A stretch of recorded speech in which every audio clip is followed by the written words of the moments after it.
আসসালামু আলাইকুম বন্ধুরা, কেমন আছো? দেখো, আমরা ঈদে গ্রামের বাড়িতে এসেছিলাম ছুটিতে, এখনো যাওয়া হয় নাই।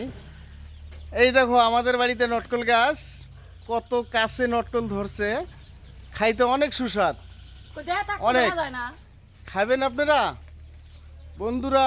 কেউ যদি নটকল খেতে চাও অবশ্যই কমেন্ট বক্সে লিখে যাবেন আপনার ঠিকানাটা কোথায়। আমি নটকল ওখানে পৌঁছে দেওয়ার জন্য চেষ্টা করব।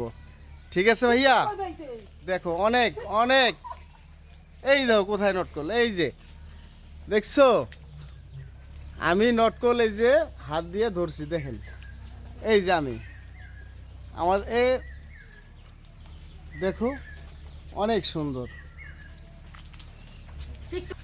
আসসালামু আলাইকুম। আপনারা যদি কেউ খেতে চান নটকল, অবশ্যই এই ঠিকানায় যোগাযোগ করবেন, কমেন্ট বক্সে লিখে যাবেন।